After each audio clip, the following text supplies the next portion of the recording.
तो हम लोग ने कौन सा अभी लिखा, जुपिटर लिख लिया ना। हाँ जी। अब वीनस लिख लीजिए। वीनस का पहला कारक लिख लीजिए परफ्यूम।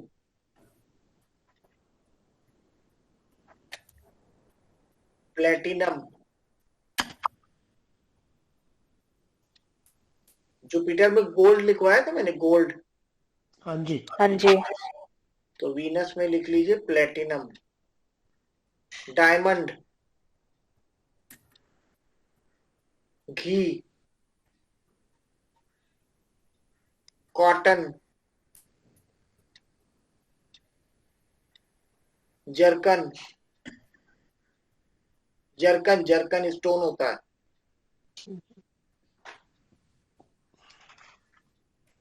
ओपल।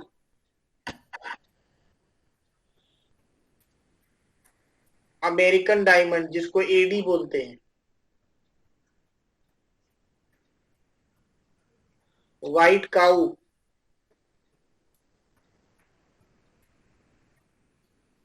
और वाइफ।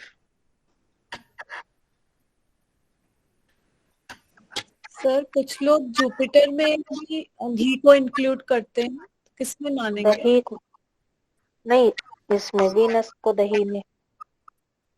दही लिख लीजिए वीनस में, दही वीनस में आएगा। जुपिटर में घी अगर इंक्लूड करेंगे तो फिर वो पीला वाला घी आएगा। और वीनस वाला घी?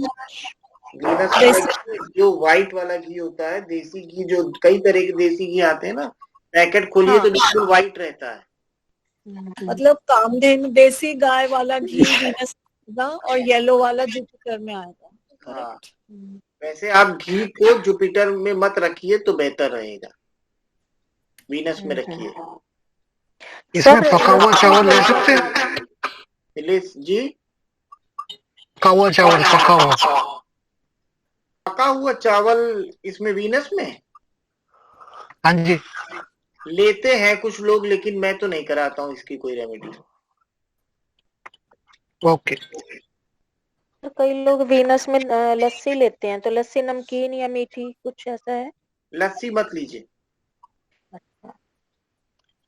सर मोम किस में आएगा? वैक्स? वैक्स किस में आएगा? वैक्स आप बताइए किस में आएगा। वैक्स सॉलिड भी है, वैक्स लिक्विड भी है, तो किस में आना जो चाहिए? वैक्स की कैंडल किस में आना चाहिए वैक्स? वो सॉलिड भी होता है, लिक्विड भी होता है, मतलब घी जिसमें है उसमें। हाँ, घी के बराबर ही रखना। तो वीनस में ही आएगा। वीनस में आएगा। अब इसके बाद क्या था? हाँ, इसकी डिजीज लिख लीजिए वीनस की। सारा कॉस्मेटिक भी सर है ना? सारा कॉस्मेटिक वीनस है। डिजीज में लिख लीजिए किडनी, स्किन,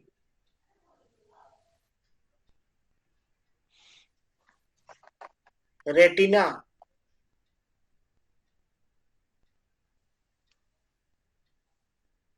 डायबिटीज,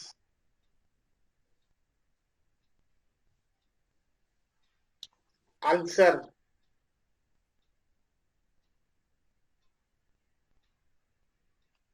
और सारी सेक्सुअल डिजीजेस जितनी हैं वो वीनस है।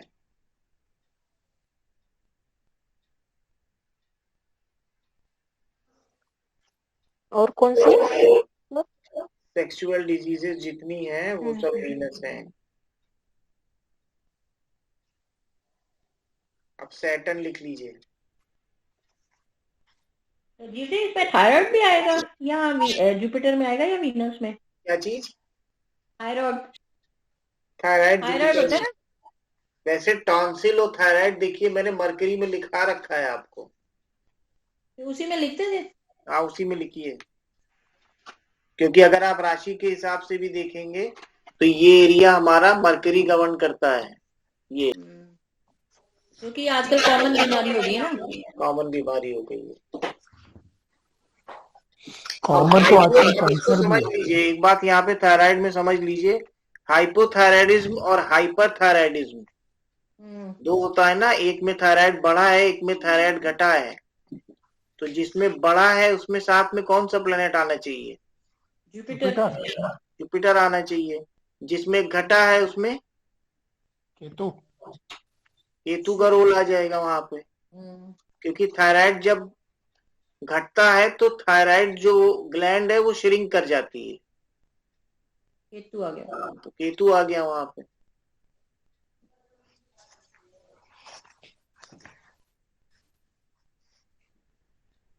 इसी तरीके से अगर कोई पेशेंट आपके पास प्रोस्टेट का आया है, प्रोस्टेट जानते हैं आप लोग? हाँ जी। हाँ जी। प्रोस्टेट एक ग्लैंड होती है ना, हाँ जी। प्रोस्टेट ग्लैंड में प्रॉब्लम ही एक होती है, वो ग्लैंड सबके साथ होता है, वो ग्लैंड समय के साथ थोड़ी बढ़ जाती है, तो उससे यूरिन पास होने में दिक्कत आती है, मेल्स को ज्यादा होता है ये प्रॉब्लम, हाँ जी। तो वो भी जुपिटर की प्रॉब्लम है। ऐसे ही राजीव जी फीमेल्स में यूटीआई की जैसे प्रॉब्लम होती है, जी जी जी, वो वीनस में आएगी या इसी में जुपिटर में? Venus Rahu, okay. वो इन्फेक्शन होता है, यूरिनरी ट्रैक इन्फेक्शन होता है वो। हाँ जी। तो जितने भी यूरिन से रिलेटेड अभी मैंने बताया ना, जितने भी इन्फेक्शन वीनस में मैंने आपको लिखाया है एक, हाँ जी हाँ जी, तो उसके साथ में अगर इन्फेक्शन है तो वीनस राहु। ठीक है। सर सर्वाइकल का बता दीजिए। सर्वाइकल जो पीछे बैकबोन की जितनी भी प्रॉब्लम है वो केतु। वो तो भी आएंगे ना वहां तक। अभी वहां पे आएंगे। अभी एक केतु की रेमेडी भी आप लोगों को बहुत रामबाण रेमेडी आज लिखवा दूंगा। आप अब सर्वाइकल की इन सब चीजों की बात हुई है तो याद आ गया मुझे, अभी मैं लिखवाता हूँ, याद दिला दीजिएगा जरा से, इसको कंप्लीट कर लें फिर लिखाता हूँ। क्या लिख लिया हम लोग ने अभी? सैटर्न शुरू कर रहे थे। हाँ, सैटर्न में लिखिए लोहा।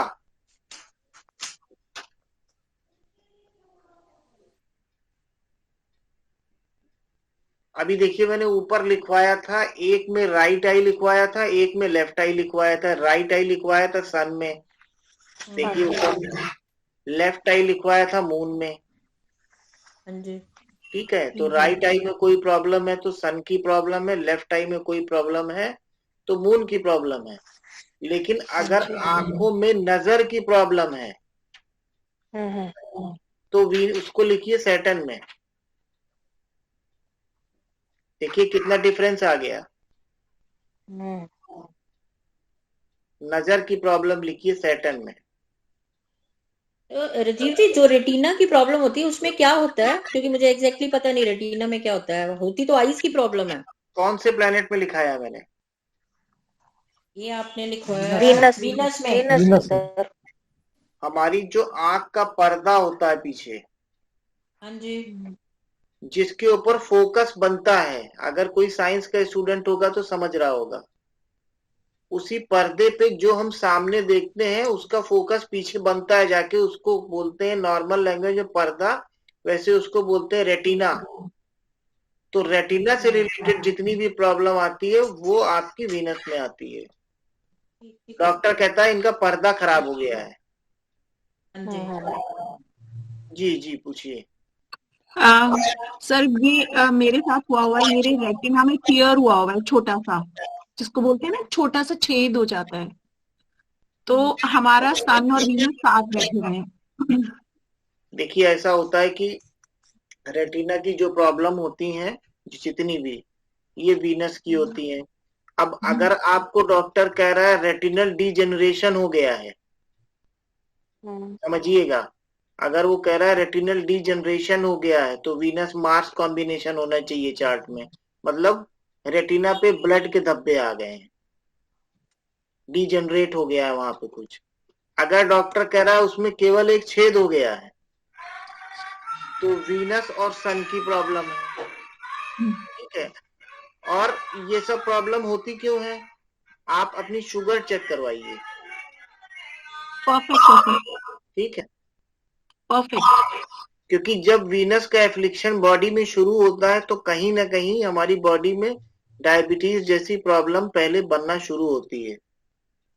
वो बिल्कुल परफेक्ट। रेटिना की प्रॉब्लम अगर बॉडी में आई है तो उसके केवल दो कारण हैं।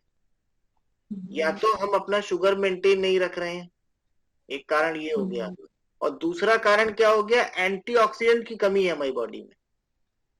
तो आपको डॉक्टर, सर ये अभी नहीं है सर, ये होगा मेरे ख्याल से सर 25 years बैक। अच्छा तब हुआ था? तब, हाँ तब हुआ था, और फिर उसको वो टीयर को फिल कर देते हैं तो फिर तब बिल्कुल ठीक हो जाता है। अच्छा अच्छा। हाँ। तो उस केस में क्या है कि एंटीऑक्सीडेंट आपको लेते रहना चाहिए। ओके उस समय डॉक्टर ने आपको प्रिस्क्राइब भी किया होगा। सर, याद नहीं है वो, उन्होंने सर उस टीयर को फिल कर देते हैं तो वो फिर उसके बाद से वो ठीक हो गया। अच्छा अच्छा, एक मिनट मैं जरा म्यूट कर रहा हूँ। निकालो आप पैंट में। हाँ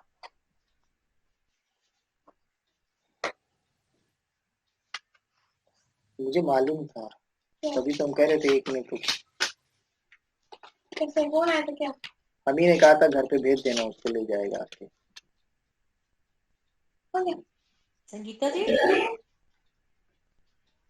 जैसे आपको रेटिना की प्रॉब्लम है तो उसमें विजन में कोई प्रॉब्लम आती है क्या?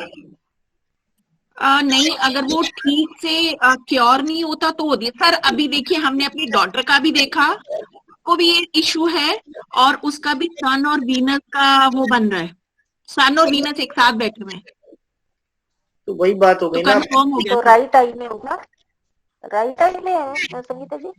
हाँ ये जी, कोई मेरे को जरूरी राइट। नहीं है, ये कोई जरूरी नहीं है, सन ये है कोई ना जरूरी नहीं है कि अगर सन इन्वॉल्व हो गया तो राइट आई की प्रॉब्लम देगा। हाँ ऐसा हो सकता है, लेकिन ये प्रॉब्लम है तो सन वीनस है।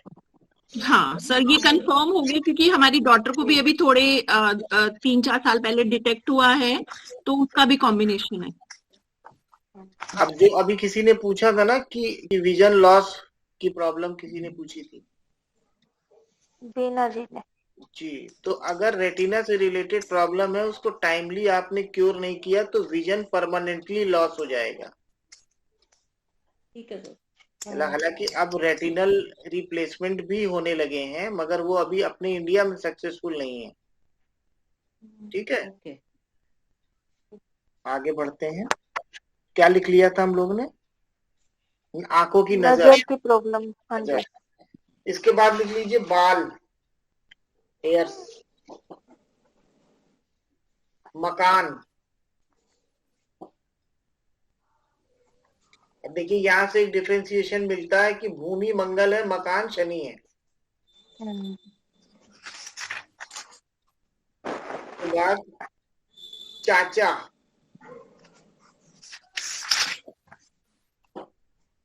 कोयला,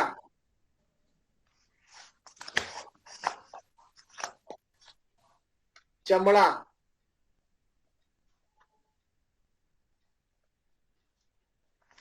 नीलम, नीलम आपका स्टोन हो गया इसका। नीलम होता है, नीली होता है, ठीक है, तो नीलम का सब्स्टिट्यूट नीली होता है। काली उड़द,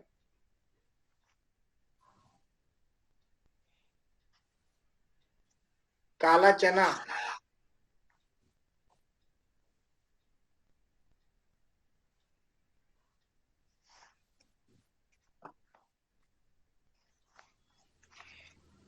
तिल लिख लीजिए, तिल, काले तिल। जी जी काले तिल। जो हम लोग के घरों में पहले सिलबट्टा होता था, वो भी सैटर्न है, सिलबट्टा लिख लीजिए इसमें। सरसों का तेल,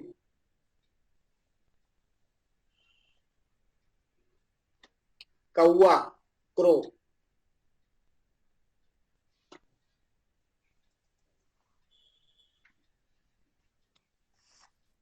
भैंस,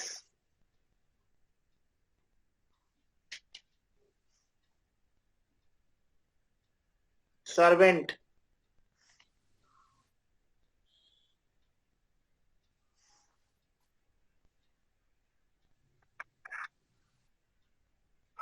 काले कपड़े,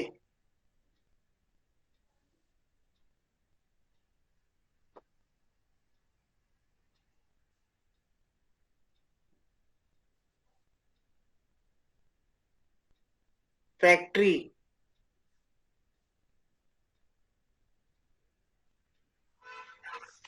अपने करना कोई भी फैक्ट्री हो। कोई भी फैक्ट्री सैटर्न है।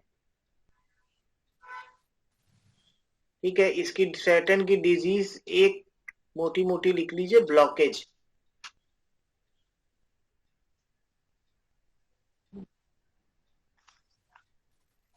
कहीं भी बॉडी में किसी भी तरह का कोई ब्लॉकेज अगर डॉक्टर बता रहा है तो सैटर्न का इन्वॉल्वमेंट हो गया।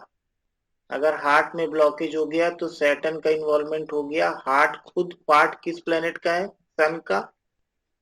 और जब हार्ट में ब्लॉकेज हुआ तो वेन्स भी इन्वॉल्व हो गई, तो इसका मतलब सन, सैटर्न, मरकरी।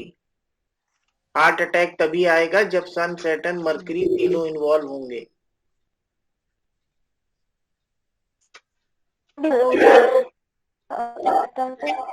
जी क्या कह रही हैं कौन सर? जो पथरी हो जाती है, पथरी आप बताइए क्या? पथरी भी ऐसे सैटर्न से देखेंगे। भाई पथरी होने से ब्लॉकेज हो रहा है ना। सर सैटर्न सुना हुआ। सैटर्न है पथरी। हम्म, ऑब्स्ट्रक्शन क्रिएट करना मतलब सैटर्न। हम्म, ऑब्स्ट्रक्शन क्रिएट करने के लिए सैटर्न क्या करेगा? उस जगह पे कुछ इकट्ठा कर देगा, कोई चीज वहां पे एक्यूमुलेट कर देगा, तभी तो ब्लॉकेज होगी। तो पथरी की प्रॉब्लम भी सैटर्न है। जिन लोगों के पथरी होगी, देखिए एक लिंक यहाँ पे समझ लीजिए, जिन लोगों के पथरी होगी उनका बिहेवियर सर्वेंट से बहुत खराब होगा। इसको लिख लीजिए, चेक कर लीजिएगा। मतलब जो लोग पथरी से बहुत परेशान होंगे उनसे आप कभी भी बात करिए या उनके बारे में जानने की कोशिश करिए तो पता चलता है कि ये सर्वेंट के साथ बहुत बदतमीज है।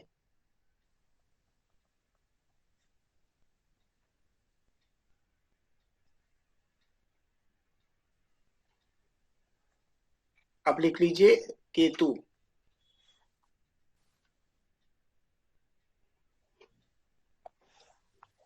पैरों के नेल्स, नाखून टूटे फूटे हैं पैर के, केतु खराब है।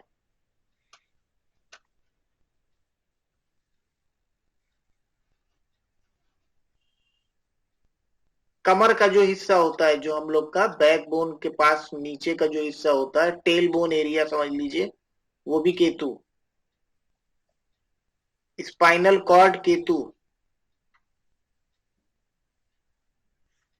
ईयर, कान।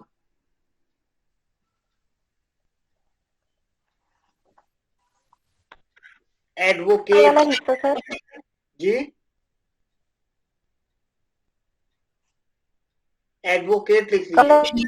जी जी बोलिए सरोज जी, आपकी आवाज आ नहीं रही है। कह रही हूँ, कमर का वाला हिस्सा केतु है। हाँ जी, हाँ जी, टेल बोन एरिया जिसको बोलते हैं। कमर, हाँ, कमर का नीचे वाला हिस्सा। Okay, thank you. एडवोकेट लिख लिया। ब्लैक एंड व्हाइट कम्बल चेक वाला, केतु का स्टोन होता है लहसुनिया, जिसको कि कैट्स आई बोलते हैं।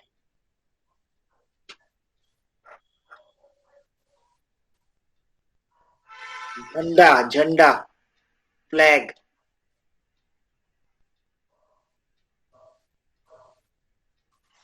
एनिमल में लिख, ब्लैक, ब्लैक। आपने क्या बोला? झंडा, ब्लैक? नहीं नहीं, मैंने बोला फ्लैग। फ्लैग। हाँ। एनिमल में लिखिए पिग।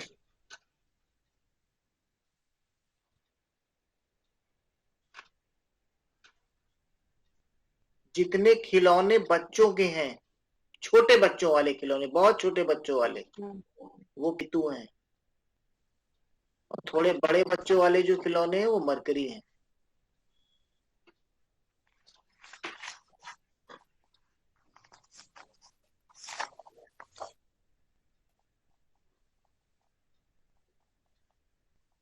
केतु की डिजीज क्या है? केतु की डिजीज है श्रिंकेज।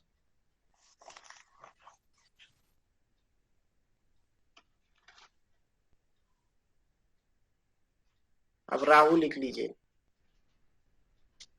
केतु में हमने लिखा था पैर के नाखून, राहु में लिख लिए हैंड के नेल्स।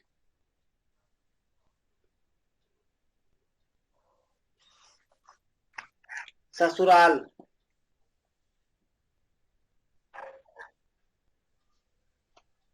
ससुराल के आगे लिख लीजिए पिता की ससुराल, वो भी राहु है।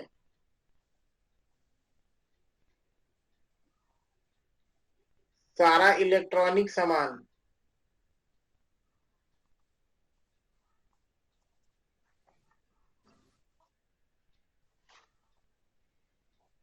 जौ,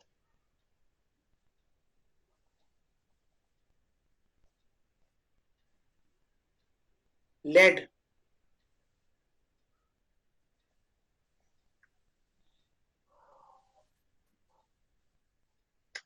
इसका स्टोन होता है गोमेद।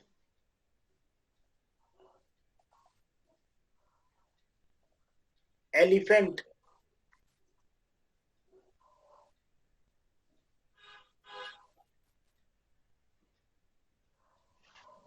कच्चा कोयला,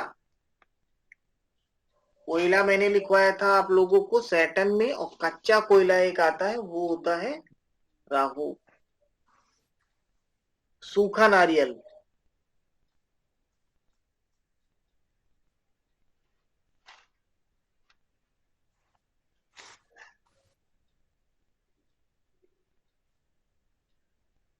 भैंस के सींग का पानी,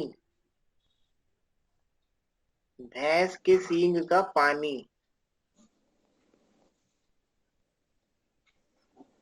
और लास्ट में लिख वो क्या होता है सर? भैंस के सींग का पानी मिलता है, वो केतु की रेमेडीज में यूज होता है। मतलब सींग को ब्रेक करके जो अंदर या वैसे से उसमें टच हो रखा? उसके अंदर से पानी निकाला जाता है, बहुत कीमती होता है वो, जल्दी अवेलेबल नहीं होता है। इसके आगे लिख लीजिए भेड़ का सींग, ये मैंने आप लोगों को बताया था एक दिन।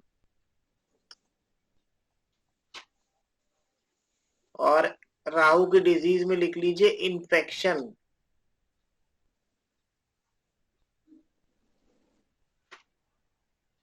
अब केतु की एक बहुत रामबाण रेमेडी लिख लीजिए, सब लोग लिख लीजिए।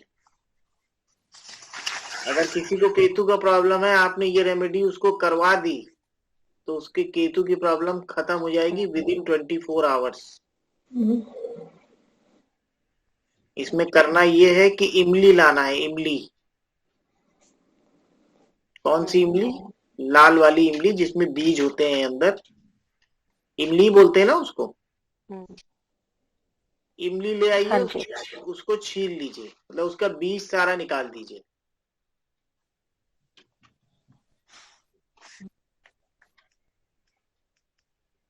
सर बिना बीज की भी आती है तो वो भी ला सकते हैं? हाँ वो भी ला सकते हैं, बिना बीज वाली भी ला सकते हैं। कम से कम 250 ग्राम लेना है एक बार में, 250 ग्राम्स।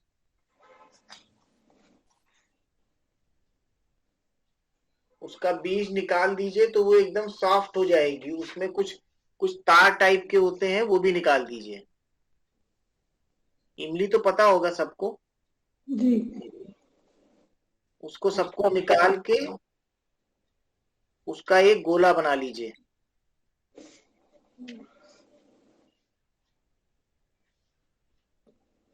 जिसको केतु से रिलेटेड प्रॉब्लम है उसके सर से 7 बार एंटी क्लॉकवाइज जरूर लिख लीजिएगा।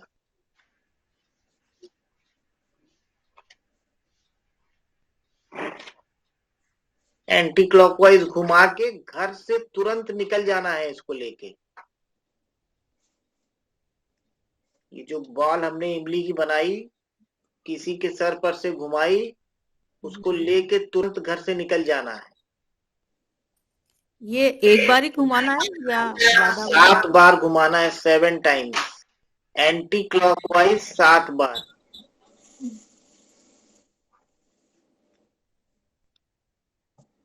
और इसको ले जाके यहाँ तक लिख लिया सबने, किसी का कुछ जी छूटा सर। तो नहीं? एक बार कोई लोग रिपीट कर दीजिए, क्योंकि जरा सा गलत हो गया तो गड़बड़ हो जाएगा। रिपीट कर इमली दीजिए। लाकर इमली बीज निकाल के उसके अंदर से तार भी निकाल के 250 ग्राम लानी है।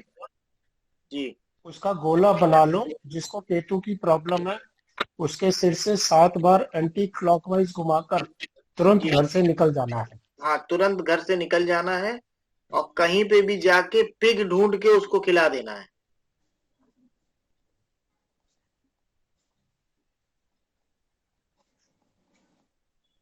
सर दिल्ली में तो पेगी नहीं है। मिल जाएगा मैम, जब आपका केतु सही होने का टाइम आ जाएगा ना तो पिग भी मिलेगा। पिग के बेड़े होते हैं शहर के आसपास जहाँ पे पिग का काम होता है। मुस्लिम एरिया में मिल जाएंगे आपको। हाँ, मिल जाएगा मिल जाएगा। सर ये रात को खिलाने नहीं देंगे ना? नहीं, रात सर को दिन में दिक्कत नहीं, किसी भी टाइम कर लीजिए। इसमें कोई ओके। टाइम नहीं है, कोई डे नहीं है। सर वैसे आप दीदी बताइए अगर किस पूरा ना टाइप की खाए तो? हो सकते केतु की? जी मैं ये किस टाइप की प्रॉब्लम हो तब देनी चाहिए? भाई, आप लोग एस्ट्रोलॉजर हैं, आप तो लोग ये वास्तु मतलब एक्सपर्ट हैं, आप लोगों को पता होगा केतु कब खराब होता है तो उसके क्या सिम्टम होते हैं, ये तो सभी को पता है। सर स्पाइन की प्रॉब्लम। स्पाइन की प्रॉब्लम है तो भी करना है। अगर घर में दवा बहुत आ रही है, मेडिसिन बहुत लग रही है,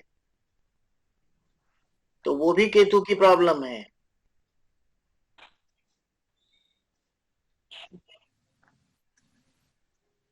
वास्तु एक्सपर्ट भी एक बात सुन ले कि अगर घर केतु का है, संगीता मैम, केतु का घर कौन सा होता है? सर केतु का हाँ जो मेडिकल कॉर्नर, गली के कॉर्नर जो होता है बेसिकली, गली का गली कॉर्नर के भी कॉर्नर। होता है। और अगर घर 3 तरफ से खुला है, अगर घर की बिल्डिंग 3 तरफ से खुली है, आगे पीछे रोड है, साइड में कोई प्लॉट पड़ा हुआ है, आगे घर के फ्रंट और बैक में रोड है और साइड में कोई प्लॉट पड़ा हुआ है खाली, तो इसको लिख लीजिए केतु का घर। तो उस घर में रहने वाले नहीं है व्यक्ति। किस साइड में भी? सरोज मैम, आज आपकी आवाज बिल्कुल क्लियर नहीं है। मेरी तो आ ही नहीं रही थी, लेकिन आपकी तो क्लियर नहीं है। सर एक बार रिपीट कर दीजिए। आ रही है, अब आ रही है सर? हाँ, अब आ रही है। देखिए, मैंने ये कहा कि सर एक बार सुन लीजिए, मैं फिर से रिपीट कर रहा हूँ, सुन लीजिए पूरा। केतु का घर पहचानने के लिए हेडिंग डाल लीजिए केतु का घर। पहली चीज तो घर कॉर्नर में होगा, गली बंद होगी। पॉइंट पहला लिखिए, रोड क्लोज्ड और हाउस एट द कॉर्नर, किनारे वाला घर होगा। अगर ऐसा नहीं होता है तो ऐसा नहीं है कि वो केतु का घर नहीं हो सकता, तो फिर उस घर को देखिए 3 तरफ से वो घर खुला होगा। फ्रंट और बैक में रोड हो सकती है, साइड में कोई प्लॉट हो सकता है, या हो सकता है साइड में भी रोड हो उसमें। मेरे घर में 3 साइड में है, एक तरफ गली है, 2 तरफ रोड है। आपको अगर ध्यान हो तो बहुत पहले मैंने आपसे कहा था केतु की प्रॉब्लम है। हाँ। तो आपसे बोला था ना, तो मैंने उस समय तो आपने मुझे नहीं बताया था कि मेरा घर 3 तरफ से इस तरह से है। तो कहने का मतलब है अगर इस तरह की प्रॉब्लम है तो वो चार्ट में भी दिख जाती है। तो अगर 3 तरफ रोड है तो भी वो केतु का घर है? तो भी वो केतु का घर है, तो उस घर में कोई भी रेमेडी काम नहीं करेगी जब तक केतु की रेमेडी नहीं की जाएगी। कुलदीप जी सुन रहे हैं? बिल्कुल सुन रहा हूँ सर। कोई भी रेमेडी वहां पे ज्यादा दिन तक इफेक्ट नहीं देगी। जैसे अगर किसी ने अपनी किसी प्रॉब्लम के लिए कोई रेमेडी करवाई, वो प्रॉब्लम उसकी सॉल्व हो गई, फिर वापस आ जाएगी बहुत जल्दी। तो केतु की ये जो अभी रेमेडी लिखाई है आप लोगों को, इसको करना है, इसको करवाना है। सर एक क्वेश्चन है। 1 मिनट रुक जाइए मैम, थोड़ा कंप्लीट कर लेने दीजिए, फिर मैं लेता हूँ आपके क्वेश्चन। तो अगर किसी को केतु रिलेटेड प्रॉब्लम घर में किसी एक मेंबर को भी है तो ये समझ लीजिए उस घर पे केतु का पूरा इफेक्ट है, तो बाकी के लोग भी प्रॉस्पर नहीं कर पाएंगे वहां पे। तो उस व्यक्ति को केतु की रेमेडी तुरंत ये वाली करवा दीजिए, इमली वाली। प्लस अगर कोई बीमार है और पता नहीं चल पा रहा है कि क्या बीमारी है और दवा पे दवा लग रही है, दवा पे दवा लग रही है, ये वाली रेमेडी करवा दीजिए। आप रेमेडी करके लौटेंगे तब तक उसको आराम आ चुका होगा। बस शर्त यही है, आपको खिला के आना है अपने सामने। लेते सर पर जी तो खा लेते हैं इमली? क्यों नहीं खा लेते हैं? उन लोगों को तो जो भी दिया जाता है सब खा लेते हैं। अब बाकी तो हम लोग की श्रद्धा पे डिपेंड करता है खाएगा कि नहीं खाएगा। अब केतु हमारा अगर आ गया होगा तो सब कुछ हो जाएगा। केतु सर हमारा जो घर है ना सर, ये वाला घर, इसमें आगे सड़क है, साइड में सड़क है और इधर का प्लॉट खाली पड़ा है। ये कॉर्नर का प्लॉट है पर गली बंद नहीं हो रही है। तो और घर का नंबर भी 7/7 के 7/16, तो केतु प्रधान घर हो गया आपने जैसे बताया। यही है, मैंने नंबर नहीं था, मेरा फोन किया। आपने जैसे मेरे दो लोग बोलेंगे तो सुनाई नहीं देगा। हाँ जी, दो लोग बोलेंगे तो मुझे सुनाई नहीं देगा। सॉरी, हाँ जी। तो ये चारों तरफ से खुला हो गया, आगे साइड में सड़क है, आगे सड़क है, इधर प्लॉट खाली है, पीछे प्लॉट खाली, तो चारों तरफ से खुला हो गया। और पर इसके साथ में चौरस्ता मिलता है, ब्लॉक नहीं है, रोड ब्लॉक नहीं है। और घर का नंबर भी 7/16, तो 7/7 हो गया। केतु प्रधान हो गया। प्रॉब्लम है? हाँ जी, आप क्या किसी को कोई प्रॉब्लम है इससे रिलेटेड? ऊपर के फ्लोर पे मेरी मदर इन लॉ है, फादर इन लॉ भी अब बहुत जैसे श्रिंक विद एज हो जाते हैं, वो प्रॉब्लम है, तबीयत थोड़ी खराब रहती है। तो केतु की रेमेडी करवा दीजिए एक बार। जी मेरा बताती हूँ सर, ये मेरा बताती हूँ से ऐसे घर पे रहे। आज आपका राहु है सरोज मैम, आज आपका राहु प्रॉब्लम दे रहा है, सुनाई नहीं दे रहा मुझे। सर घर में बिजली का मीटर जो होता है, अभी सुन रहे हैं? एक मिनट सुमन जी, एक सेकंड प्लीज। मैं ये कह रही हूँ बचपन से मेरा घर ऐसा है कि बिल्कुल लास्ट घर है गली का, और ससुराल में बिल्कुल लास्ट घर मिला गली का, और अब जहाँ मैं रह रही हूँ वो 3 तरफ से कॉर्नर का घर है, और मेरे घर का नंबर 52 है, 7। आपके चार्ट में 4th हाउस का सबलॉट केतु है? ये तो याद नहीं है सर। देख लीजिएगा, 4th हाउस का सबलॉट केतु होगा या 4th हाउस का एनएल केतु होगा, या हो सकता है 4th हाउस में केतु बैठा हो। 3rd में है सर मेरा केतु। कर लो आपका बीटीआर हो जाएगा।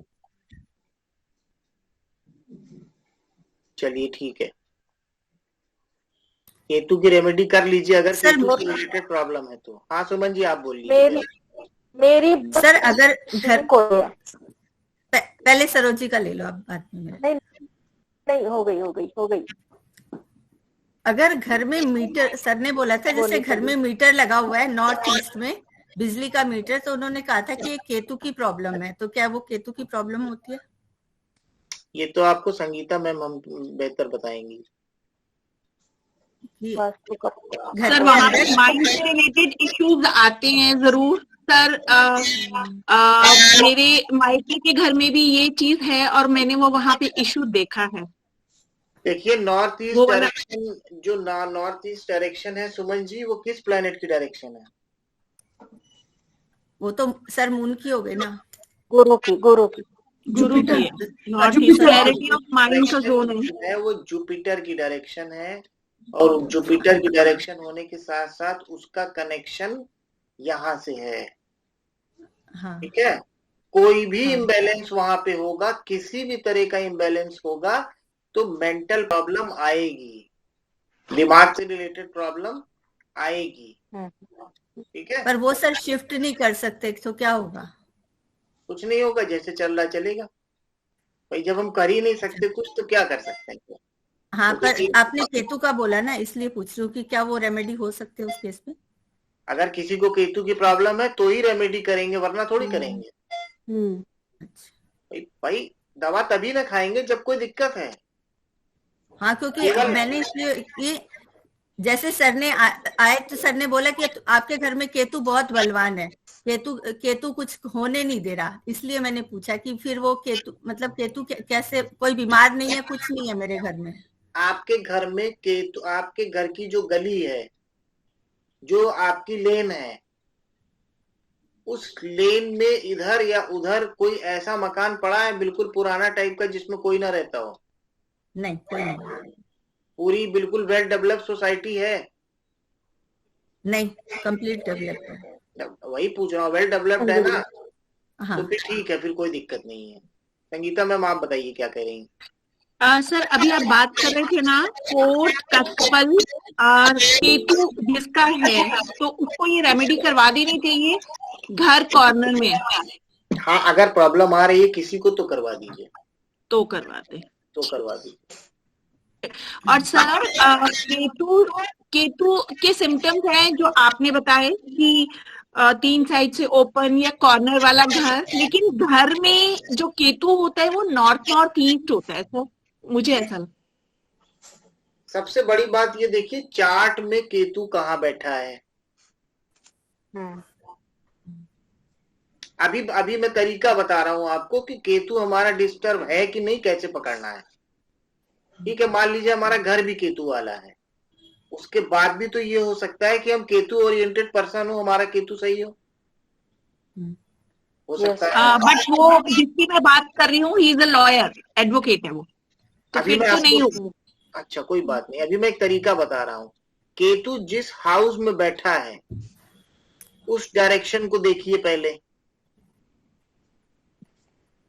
घर की वो डायरेक्शन, वो राशि की डायरेक्शन को पता होती है। वहां से 8वां घर देखिए,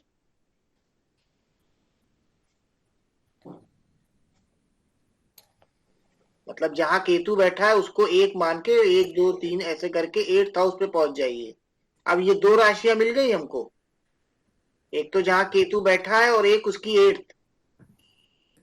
इन दोनों राशियों में घर के अंदर जाके देख लीजिए कौन सी डायरेक्शन में क्रैक है या किस डायरेक्शन में कुछ टूटा हुआ है।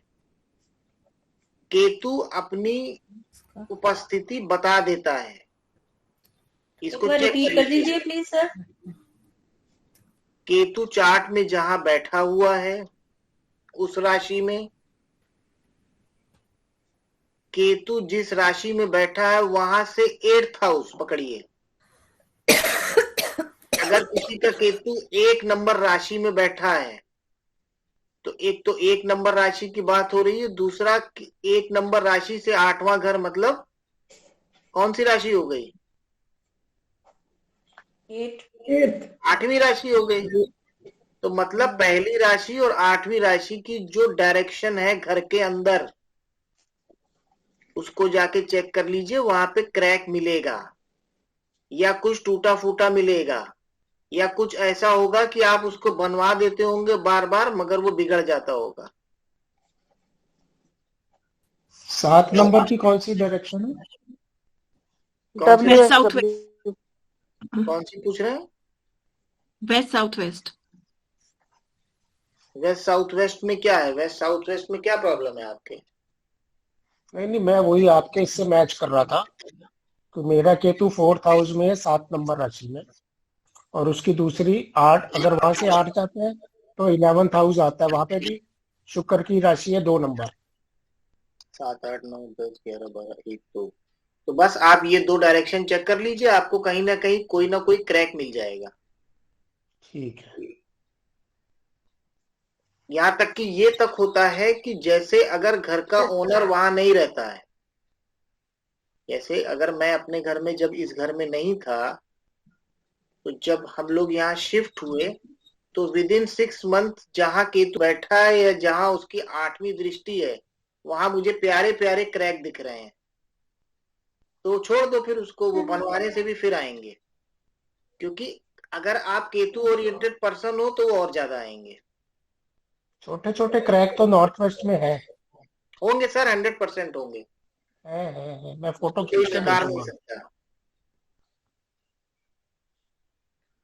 तो अब यहाँ तक कोई अगर किसी को कुछ पूछना हो तो पूछ लीजिए। यस सर, मेरे को पूछना है। बताइए।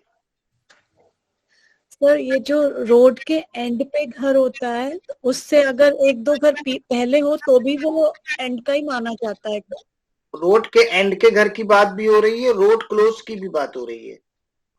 हाँ, तो जहाँ रोड क्लोज्ड है उसके अगर 2-3 घर पहले घर होता है वो भी एंड का ही माना जाता है क्या? हाँ हाँ, मतलब दोनों बातें हो रही है ना। एक तो हमारा घर के लास्ट, एक हमारा घर गली के आखिर में हो, ये पहला पॉइंट हाँ हो जी। गया।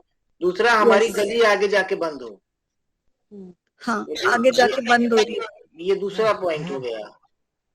तो गली बंद में कहीं पे भी उस गली में हो वो केतु ही माना जाएगा? ये तो ही माना जाएगा। तीसरा अच्छा, ओके। एक और होता है, वो रोड बहुत चौड़ी है मगर उसमें हमेशा ब्लॉकेज रहता है। काहे का ब्लॉकेज? उसमें इतना ज्यादा गाड़ियां रहती हैं, इतना ज्यादा ब्लॉकेज रहता है कि वो रोड कभी ओपन नहीं मिलती है हमें, तो भी वो केतु का घर है।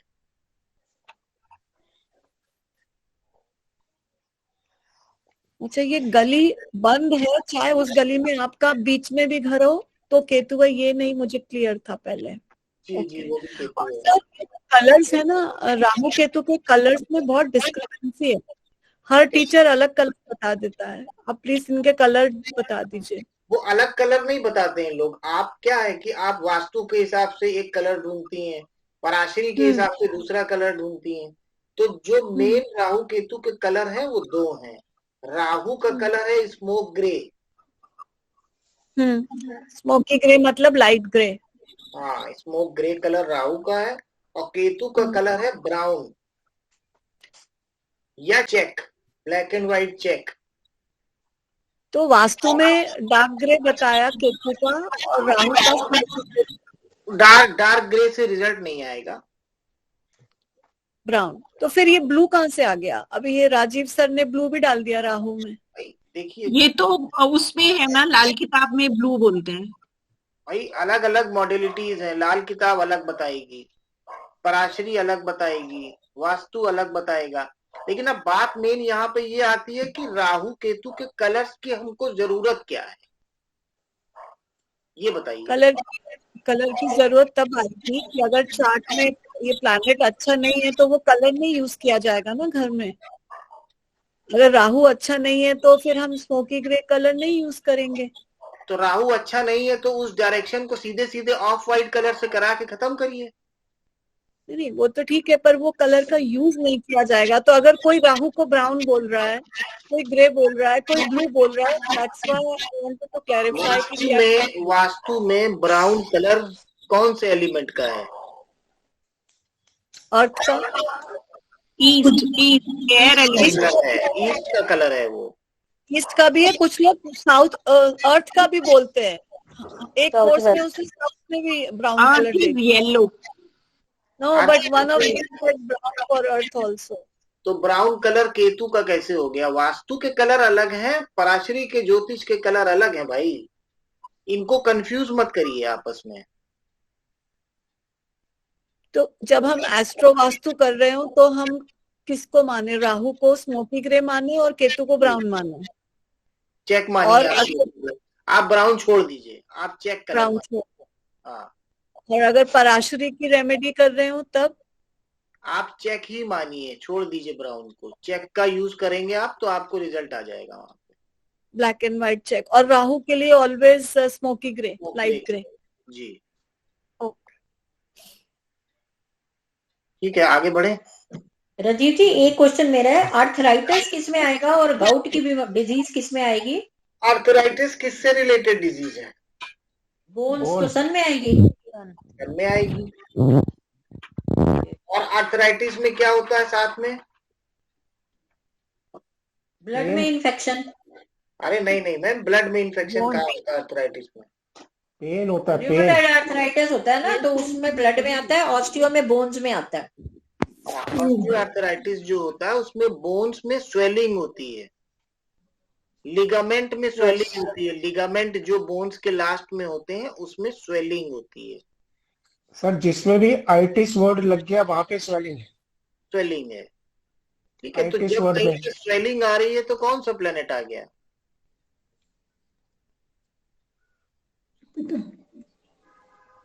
अगर कहीं जुपिटर आएगा पे सर। जुपिटर। जी, सन जुपिटर वालों को ये प्रॉब्लम होती है अर्थराइटिस की। इवन यहाँ तक देखा गया है कि अगर जुपिटर सन को फॉलो भी कर रहा है डिग्री वाइज, बीच में गैप कम है, तो भी प्रॉब्लम होती है। और सर एक आप सर्वाइकल की कह रहे थे, मैं रेमेडी बाद में बताऊंगा, मेरे को याद दिलाना। सर्वाइकल वही है ना, केतु बताया तो। केतु। अच्छा यही इमली वाली। ये जो रेमेडी है ये आपको सर्वाइकल में भी काम करेगी। ये आपको जो बैक पेन होता है, जो बिल्कुल नीचे की तरफ होता है, उसमें भी काम करेगी। टेलबोन एरिया पे अधिकतर लोगों को पेन होता है। तो ये वन टाइम करनी है?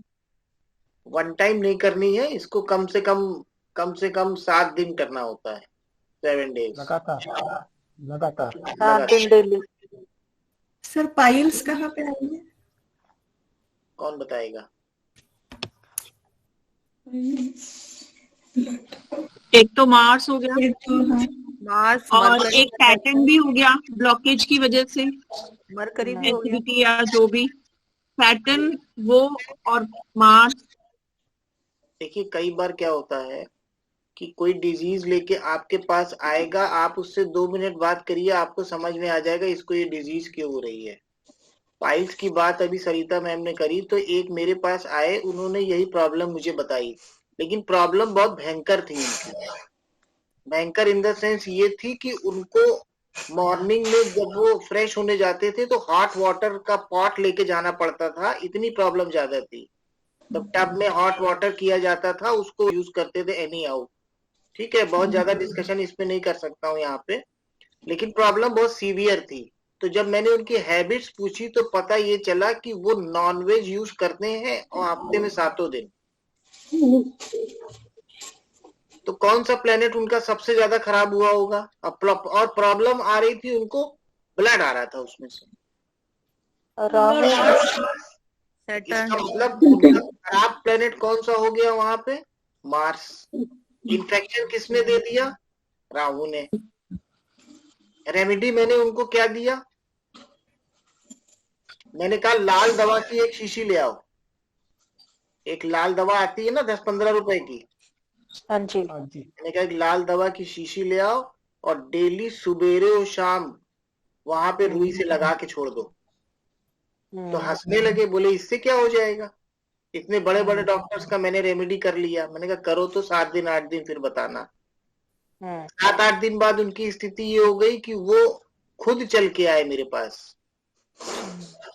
बोले सर आपकी वजह से मुझे इतना रिलीफ हो गया जिसका मैं बता नहीं सकता हूँ। तो कहने का मतलब क्या? प्लेनेट पकड़ लीजिए, कौन सा प्लेनेट खराब हो रहा है, उस प्लेनेट की रेमेडी करा दीजिए, ठीक हो जाएगा सामने वाला। तो उनका मार्स वहां पे खराब हो रहा था, तो मार्स को ऐड कर दिया गया वहां पे, जैसे लोहा लोहे को काटता है उसी तरह से।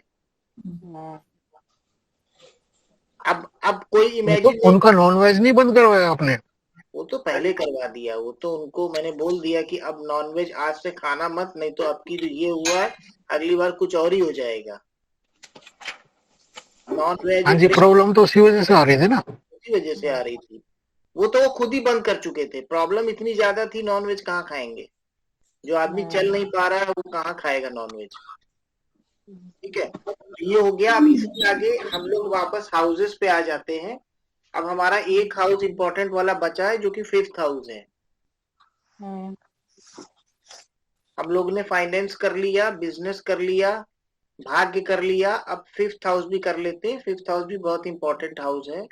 तो जैसे कि मैंने आपको शुरू से बता रखा है कि 5th हाउस जो है हमारे पूर्व पुण्य कर्मों का हाउस होता है। पूर्व जन्म में जो हमने कर्म किए होते हैं, जो अच्छे कर्म किए होते हैं, ये बात बिल्कुल बुकिश बात है, ये बुकिश बात है। ठीक है, लेकिन अभी इसी को मान के चलिए। कि पूर्व जन्म के जो पुण्य कर्मा होते हैं वो हमको 5th हाउस से मिलते हैं।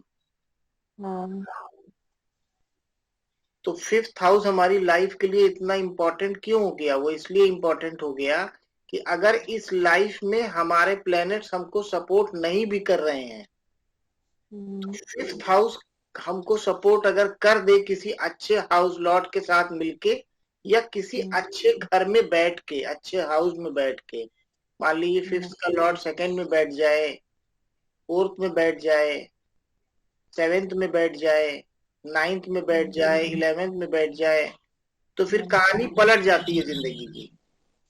ठीक है ना? तो अब यही समझ लेते हैं जरा हम लोग कि 5th हाउस का लॉर्ड 1st हाउस से लेके 12th हाउस तक में क्या करेगा। क्योंकि चार्ट एनालिसिस में 5th हाउस का बहुत इंपॉर्टेंट रोल है। कितना भी खराब चार्ट हो, अगर 5th लॉर्ड अच्छी जगह बैठ गया है तो हम नहीं बोल सकते कि तुम तो बिल्कुल इस समय बर्बादी की कगार पे होगे, नहीं बोला जा सकता उसको, क्योंकि वो होगा ही नहीं। अब सबसे पहले लिख लीजिए 5th लॉर्ड इन 1st हाउस। अब देखिए 1st हाउस के एट्रीब्यूट्स क्या क्या हैं, 1st हाउस क्या क्या बताता है हमको? सेल्फ सर, 1st हाउस और क्या है? 1st हाउस और हेल्थ है, हमारी बॉडी है, हमारी पर्सनालिटी है, हमारी पर्सनालिटी है, ठीक है, हमारे विचार जिसको हम थॉट्स बोलते हैं वो भी हम 1st हाउस से देखते हैं। तो अगर 5th हाउस का लॉर्ड 1st हाउस में बैठ गया है तो ये सारी चीजें हमको कहाँ से मिल गई? पूर्व जन्म के कर्मों से, पूर्व जन्म के कर्मों से मिल गई। पूर्व जन्म के अच्छे कर्मों का जो रिजल्ट हमें 5th हाउस दे रहा है वो सीधे आके कहाँ मिला हमको? लग्न पे मिल गया। तो अगर वो सीधे आके लग्न पे मिल गया तो इसका मतलब ये हुआ इस जन्म में जो हमारे 1st हाउस के एट्रीब्यूट्स हैं वो बहुत अच्छे होंगे, हमारे विचार अच्छे होंगे, हमारी बॉडी अच्छी होगी। अब भले ही हमारे लग्न का लॉर्ड छठे बैठ जाए जाके, भले ही हमारा लग्न लॉर्ड 6th हाउस में चला जाए, सब आपसे यही बोलेंगे कि बीमार रहेगा, प्रॉब्लम रहेगी, हेल्थ इश्यूज रहेंगे। लेकिन 5th लॉर्ड अगर लगन में बैठ गया है तो उस आदमी को हेल्थ इश्यू नहीं होगा। पूर्व पुण्य कर्मा उसको हमेशा सपोर्ट करता रहेगा। अगर कभी बीमार हो भी रहा है तो बहुत जल्दी ठीक हो जाएगा। बात समझ में आई आप लोगों को? कुछ यहाँ पे 5th हाउस को आप लोग रिलेट कर पा रहे हैं? हाँ जी सर, रिलेट कर पा रहे हैं। अब इसी तरह से अगर 5th लॉर्ड 2nd हाउस में बैठा है तो सबसे पहली बात तो ये होती है कि ये लोग बहुत रिच होते हैं, इनको पैसे से रिलेटेड मतलब फाइनेंशियल प्रॉब्लम इनको नहीं होती है। ठीक है ना? अब दूसरी बात इनके साथ क्या होगी? 5th हाउस के जो पॉजिटिव एट्रीब्यूट्स ये लेके अपने 2nd हाउस में पहुंच गए हैं इस जन्म में, तो 2nd हाउस हमारी फैमिली भी है, हमारी फैमिली है नहीं 2nd हाउस? तो फैमिली हो गई, और 2nd हाउस क्या है? हमारा बैंक बैलेंस हो गया। 2nd हाउस हमारी ज्वेलरी हो गई, हमारी वाणी हो गई, स्पीच। तो ये सब चीजों में कोई कमी किसी भी तरफ से नहीं रहती है अगर 5th लॉर्ड 2nd हाउस में बैठ जाए।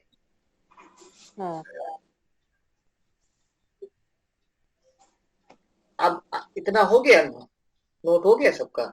हाँ जी। 5th लॉर्ड अगर 3rd हाउस में है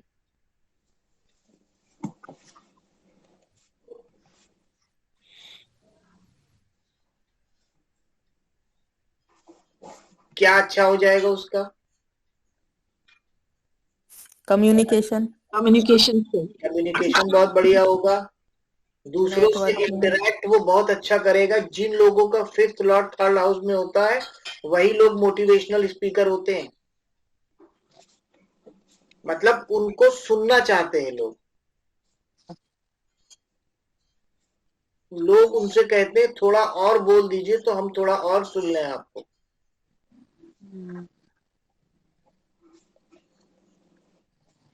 फिफ्थ हाउस का लॉर्ड अगर थर्ड हाउस में बैठ जाए किसी का, और सपोज वो प्लेनेट मून हो, इधर एक मिनट थोड़ा ध्यान दे दीजिए सब लोग। फिफ्थ हाउस का लॉर्ड अगर थर्ड हाउस में बैठ जाए किसी का, मान लीजिए वो मून हो, जुपिटर हो, मरकरी हो, या और कौन से शुभ प्लेनेट होता है हमारे चार्ट में, वीनस हो, तो वो कौन से घर को सेवेंथ एस्पेक्ट से देखेगा? नाइन्थ को देखेगा। तो यहाँ पे 5-9 का रिलेशन बन गया कि नहीं बन गया? तो ये 5-9 का रिलेशन उसको क्या दे देगा? भाग्य। कल एक शब्द किसी ने यूज किया था, बड़ा अच्छा था, डिवाइन ग्रेस। तो डिवाइन ग्रेस यहाँ पे उसको भाग्य से रिलेटेड भी मिल गया और थर्ड हाउस से रिलेटेड भी मिल गया। तो थर्ड हाउस क्या किसका होता है? भाई का। उसकी मदद कौन करेगा उसके जीवन में? भाई बना देगा उसको, भाई उसका भाग्य बना देगा। अब एज ए रेमेडी यहाँ पे उसको क्या करना चाहिए और अच्छा करना है? तो अगर मून बैठा है तो माँ की सेवा करो, माँ के रोज पैर छुओ। जुपिटर बैठा है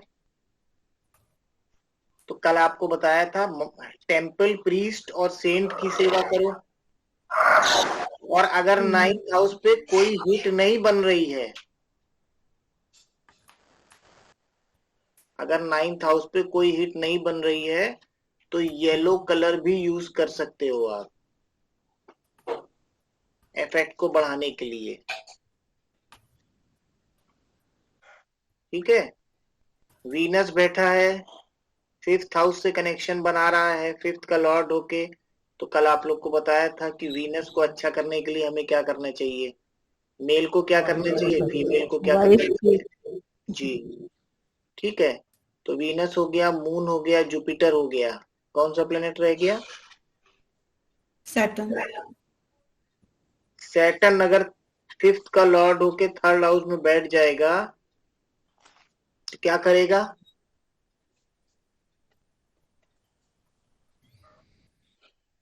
रहेगा बहुत, रिलेशन खराब करेगा। चीजें सब मिलेंगी। देखिए बात को समझिए, मिलेगा सब, लेकिन बहुत हार्ड वर्क के बाद मिलेगा। और अगर जुपिटर, मून और ये जो शुभ प्लेनेट है ये बैठ गए हैं तो सब चीजें बहुत इजीली मिलेंगी। ये वो लोग होते हैं जिनको हार्ड वर्क अपनी लाइफ में पता नहीं होता है क्या होता है, लेकिन आप उनको देखिए तो उनके पास सब होगा। और आप क्या कहोगे उससे जाके, हम तो मेहनत करते करते मर गए, नहीं मिला, और इनको देखो मौज कर रहे हैं। तो मालूम हुआ कि फिफ्थ का लॉर्ड थर्ड में बैठा हुआ है, भाई ने सब दे रखा है। मून बैठा हुआ है तो माँ के पैर छू रहे हैं या माँ की ब्लेसिंग्स ले रहे हैं, तो उससे भी आगे बढ़ते जा रहे हैं। तो कहने का मतलब है कि चार्ट अगर अच्छा है तो चीजें बहुत इजीली अवेलेबल होती हैं। अच्छा का मतलब क्या है? इजी चार्ट और डिफिकल्ट चार्ट, दो चार्ट होते हैं। अच्छा खराब नहीं होता है। अगर इजी चार्ट है तो अपने आप मिल जाएगा, डिफिकल्ट है तो अलाइन करना पड़ेगा। अब वो अलाइनमेंट कितना इजी है कितना डिफिकल्ट है वो चार्ट पे डिपेंड करता है ना। अब इसके बाद अगर फिफ्थ हाउस का लॉर्ड फोर्थ हाउस में बैठा है तब क्या होगा? उसको घर में अच्छा लगेगा, अच्छा बड़ा घर मिल जाएगा, घर की सारी सुविधाएं मिल जाएंगी, गाड़ी वगैरह सब आराम से मिल जाएगा। सबसे बड़ी बात क्या है, अगर फिफ्थ का लॉर्ड फोर्थ हाउस माँ से में है तो उसकी मदर का क्या होगा?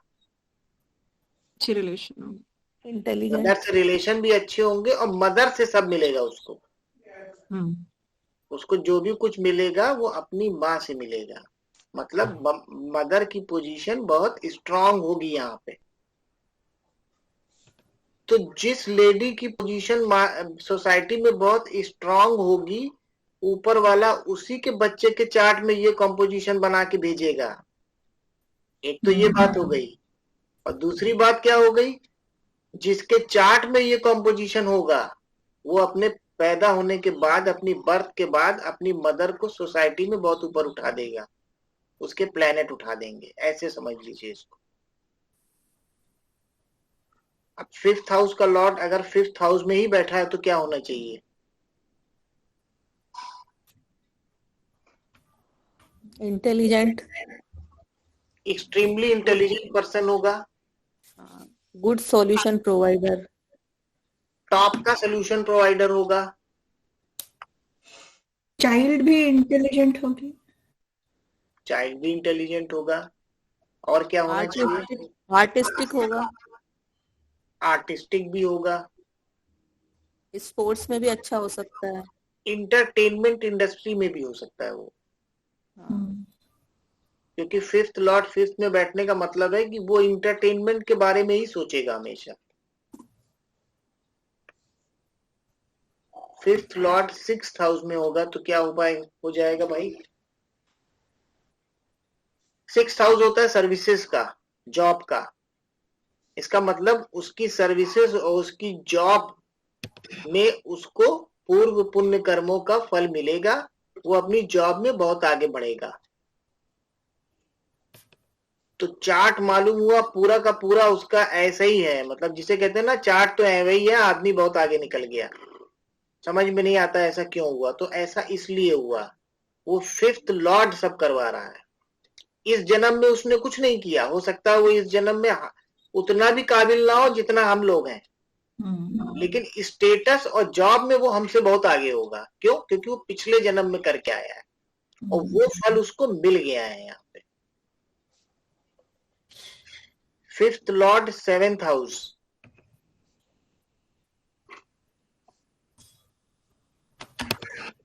सारे पुण्य कर्मों का फल उसको उसके स्पाउस से मिलेगा,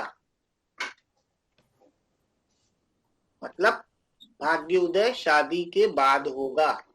9th हाउस से रिलेशन नहीं भी है यहाँ पे कोई, फिर भी भाग्य उदय शादी के बाद होगा, क्योंकि स्पाउस तो विवाह उपरांत ही आएगा ना, चाहे मेल हो चाहे फीमेल हो। तो जो भी उसको भाग्य से रिलेटेड मिलेगा वो 7th हाउस देगा। 7th हाउस का एक्टिवेशन आफ्टर मैरिज होगा।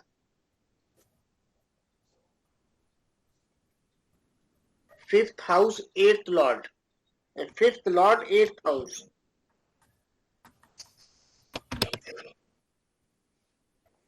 क्या होना चाहिए? ओकल्ट फील्ड में अच्छा, कल्ट फील्ड में होगा, रिसर्च, जिसको सोल्यूशन दे देगा वो सोल्यूशन उसका सही हो जाएगा। पैतृक संपत्ति, पैतृक संपत्ति भी उसको पूर्व जन्म के कर्मों के वजह से मिलेगी। और 8th हाउस से related, 8th house is the house related to problems, है ना, प्रॉब्लम का हाउस है ना 8th हाउस, और कनेक्ट कहां से हो गया जाके? 5th हाउस से। तो 5th लॉर्ड 8th हाउस में बैठने का मतलब है क्या मतलब है? संतान को कष्ट।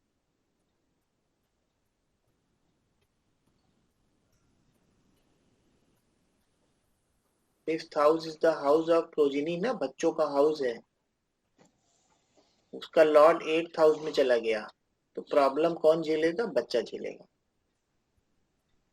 क्या झेलेगा?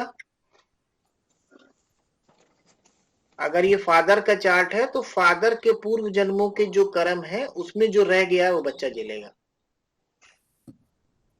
रेमेडी नहीं हो पाएगी। ये भी लिख लीजिएगा, रेमेडी नहीं हो पाएगी,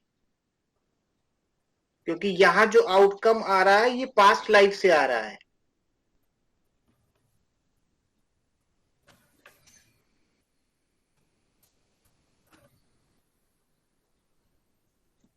fifth lord in 9th house,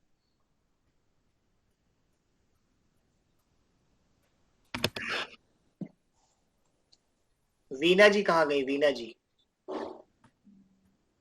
हाँ जी sir. Fifth lord 9th house, कौन सा योग हो गया?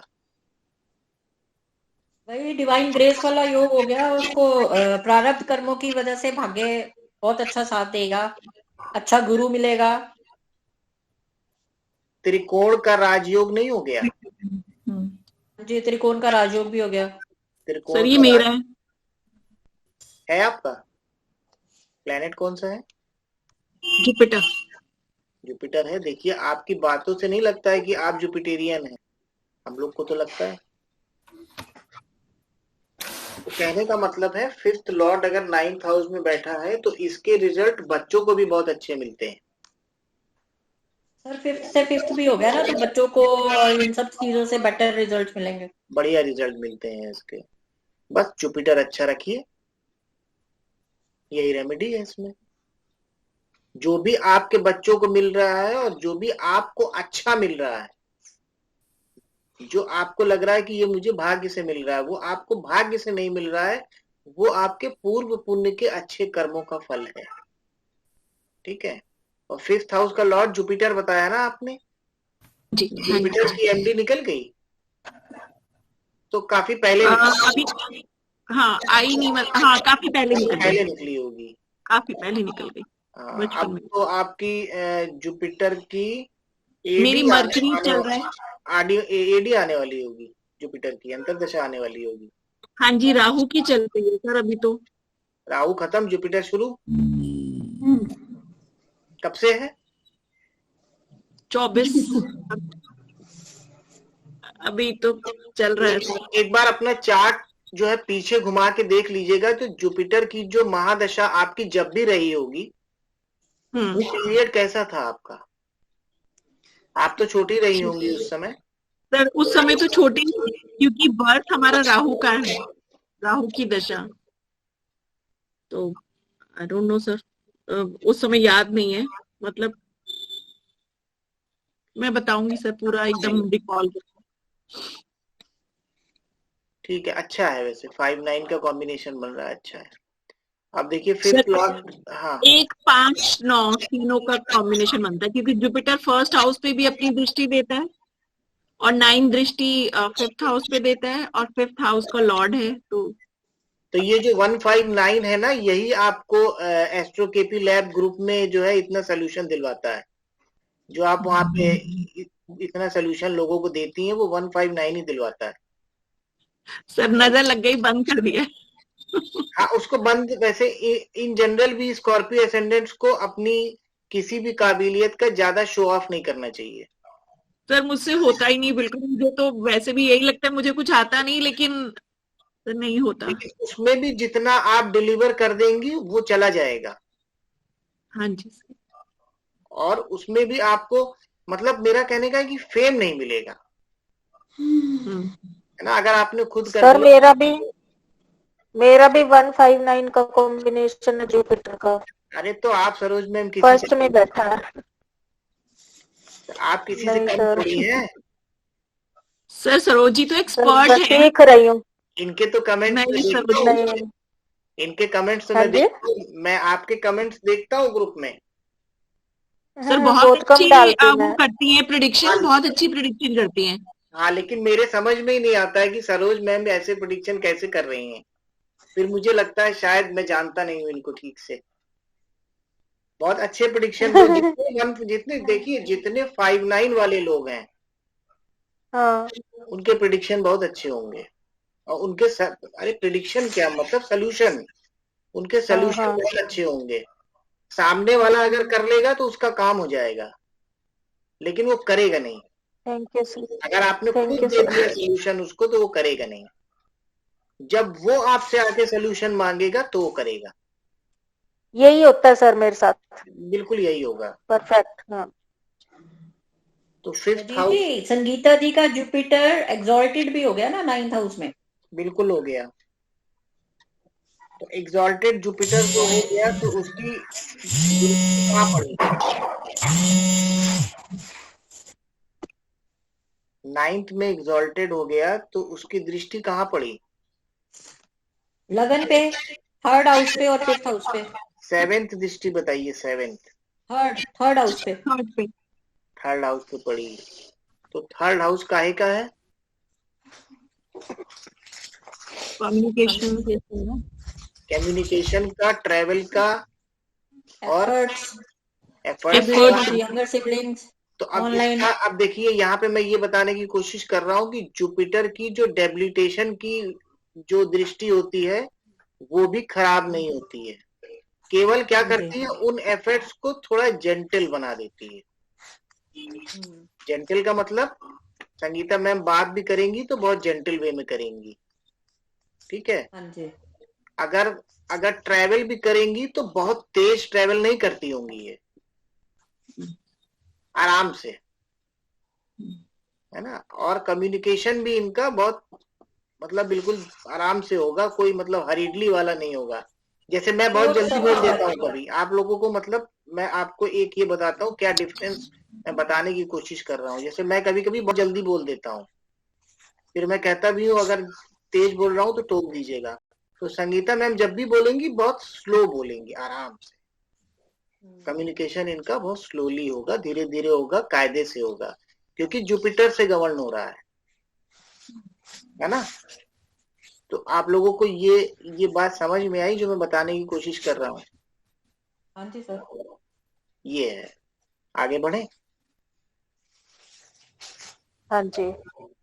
सेवेंथ एंड फिफ्थ लॉर्ड लिख लीजिए अब 10th हाउस में।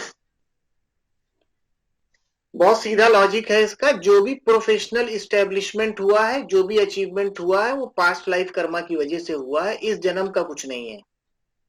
आप ये भी कह सकते हो ये आदमी बेवकूफ है, लेकिन मिलेगा उसको सब, और मिलेगा उसको नॉर्मल लोगों से ज्यादा।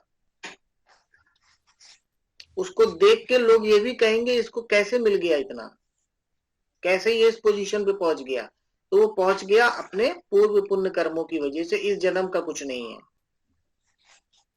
ठीक है। फिफ्थ लॉर्ड अगर 11th हाउस में है तो वहां पे भी सेम यही बात होती है, उसकी डिजायर फुलफिलमेंट भी उसके पूर्व पुण्य कर्मा की वजह से होगी। फिफ्थ हाउस की इंपॉर्टेंस देखिए। अभी लास्ट में फिफ्थ हाउस की एक ऐसी बात भी बताऊंगा आप लोगों को जो आप लोगों को आश्चर्यचकित कर देगी। इसके बाद फिफ्थ लॉर्ड अगर 12th हाउस में बैठा है तो 12th हाउस से रिलेटेड जो भी पॉजिटिव एट्रीब्यूट उसको मिल रहे हैं उसमें उसका खुद का कोई योगदान नहीं है। अगर उसका इन्वेस्टमेंट हो रहा है, अगर उसका फॉरेन ट्रेवल हो रहा है ना, फॉरेन के लोगों से कनेक्शन हो रहा है, उसका फॉरेनर से कनेक्ट हो रहा है, वो उनको एडवाइस दे रहा है, वो भी वो एडवाइस दे रहा है जो आपको लगता है कि ये कैसे दे रहा है, तो उसमें भी उसका कोई योगदान नहीं है, वो पूर्व जन्म के कर्मों की वजह से ये सब हो रहा है। अब जो बात मैं आप लोग को बताना चाह रहा था वो ये बताना चाह रहा था कि अगर किसी के फिफ्थ हाउस की एक्टिवेशन हो गई मैप में, अगर किसी के फिफ्थ हाउस का मैप में एक्टिवेशन हो गया तो उसकी लाइफ में सडन चेंजेस आएंगे। कैसे चेंजेस आएंगे? ऐसे चेंजेस आएंगे जो वो खुद समझ नहीं पाएगा कि ये चेंजेस मेरी लाइफ में कैसे आए। अब यहाँ पे एक समझने वाली बात ये है कि वो चेंजेस पॉजिटिव भी होते हैं और नेगेटिव भी होते हैं। अगर वो चेंजेस पॉजिटिव हैं तो बहुत अच्छी बात है, पूर्व जन्मों के अच्छे कर्मों का फल उनको मिल रहा है। लेकिन अगर वो चेंजेस कहीं पे नेगेटिव हैं तो उनकी कोई रेमेडी नहीं होगी। नहीं होगी का मतलब किसी भी रेमेडी से कोई फर्क नहीं पड़ेगा, वो कर्म तो उसको भोगने ही भोगने हैं, क्योंकि फिफ्थ हाउस एक्टिवेट होने का मतलब है पूर्व जन्मों के कर्मों का जो पिटारा है उससे कनेक्शन अब यहाँ ओपन हो गया। तो वो आपकी डेस्टिनी अब पुराने जन्म वाली, पहले वाली आपकी यहाँ पे शुरू हो गई है, उसको आपको लेना पड़ेगा, उससे आप बच नहीं सकते हो। कोई एस्ट्रोलॉजर, कोई रेमेडी कुछ नहीं काम आएगी। इसीलिए मैं आपसे अभी पूछ रहा था कि जो आपकी जुपिटर की एमडी गई थी वो कैसी गई थी? सर उतनी अच्छी नहीं थी। मेरे ख्याल से। राहु की दशा कैसी गई थी? जुपिटर राहु कॉम्बिनेशन है ना आपके ट्राइन में। सर राहु की तो जो अभी अंतर्दशा चल रही है सर, बहुत स्ट्रगल है लाइफ में। लेकिन सर मैं चीजों को बहुत पॉजिटिव वे में लेती हूँ। मुझे लगता है कि हाँ, अगर मेहनत करनी है तो करनी है, और सर मैं बहुत पॉजिटिव रहती हूँ, तो मुझे चीजें थोड़ा सा मैं उनको निकाल देती हूँ आराम से। मेरे को राहु ऐसा दे लगता रहा है है। आपको कि नहीं दे रहा है? राहु ने दिया है। दिया है ना? जुपिटर से ज्यादा दिया है कि नहीं दिया है? दिया है सर, लेकिन राहु बहुत एफर्ट्स भी लेता है मेरे से, और राहु मुझे थोड़ा मेंटली तो परेशान करता है सर। वो राहु सबको करता है, और ऐसा हो ही नहीं सकता कि राहु परेशान ना करे कहीं भी बैठा हो। दूसरी चीज, राहु को आप लोग एक बार समझ के चलिए, राहु भ्रम है। राहु भ्रम है। जितने भी लोग यहाँ बैठे हैं वो किन्हीं भी एस्ट्रोलॉजर से बात कर लीजिए जाके कि आपके पास जो क्लाइंट आते हैं उसमें से 90% क्लाइंट कौन होते हैं, तो आपको यही पता चलेगा 90% वो लोग होते हैं जिनकी एमडी एडी पीडी में कहीं राहु एक्टिव होता है। तो जब राहु की एक्टिवेशन होती है तभी हम लोगों का काम चलता है। इसको इस तरह से समझिए। तो राहु प्लैनेट क्या है? भ्रम है। अब हम लोग खुद राहु की रेमेडी अपने लिए नहीं करते। सर मेरे को राजीव सर ने जो रेमेडी बताई थी, मैंने उसको 1 हफ्ता की सर मैंने हटा दी। मेरे से रेमेडीज नहीं होती सर, मेरे से नहीं होती रेमेडीज सर मुझे, और मेरे को टेंशन होती है। जिस तरह से हम खाना खाते हैं ना रोज, उसी तरह से हमको राहु की रेमेडी करना चाहिए। राहु प्रॉब्लम देगा, 100% देगा, चार्ट में कहीं भी बैठा हो। हम उसको यूज कर रहे हैं, बहुत दिनों से यूज कर रहे हैं, तो वो एक डिफरेंट केस है, ठीक है ना। वरना राहु अपना इफेक्ट देगा जरूर। मतलब कहने का है कि 90% पॉजिटिव तो भी 10% नेगेटिव इफेक्ट आएगा उसका। उसके लिए जो राहु की रेमेडीज मैंने अभी पीछे आप लोगों से डिस्कस करी थी, कोई एक रेमेडी पकड़ लीजिए, सैटरडे करिए, जो सबसे इजी लगे आपको। चाहे दशा चल रही हो तो भी करिए, चाहे दशा ना चल रही हो तो भी करिए, क्योंकि आप लोग तो जानते होंगे एज ए एस्ट्रोलॉजर कि राहु का कनेक्शन एक बार में बहुत सारे घरों से बनता है चार्ट में, है ना। सर अगर राहु जो है आपका पुष्कर नवांश में आ रहा हो, राहु के नहीं आप पुष्कर नवांश में वो नहीं कंसिडर करते। ओके ठीक। सर हम ऑनलाइन काम कर रहे हैं।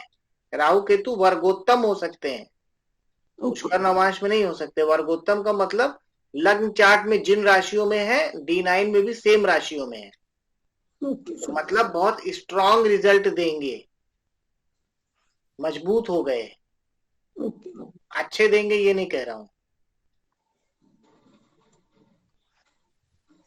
ठीक है। तो आज यहीं तक रखते हैं।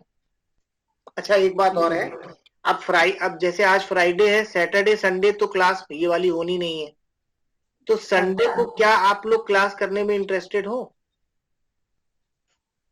संडे मत करवाइए प्लीज सर। मैंने ऑफ इसीलिए रखा था क्योंकि सैटरडे संडे ऑफ ही होना चाहिए। सर ऑफ रखिए प्लीज। अब हम लोग मंडे को मिलेंगे शाम को 5:30 बजे, ठीक है? ठीक है थैंक यू सर। ये नोट्स जो हमारे रह गए थे आप पोस्ट कर देंगे सर ग्रुप में? मैं भेज दूंगा। ठीक है sir, thank you so much. Thank you. Okay, thank you sir, thank you. Thank you.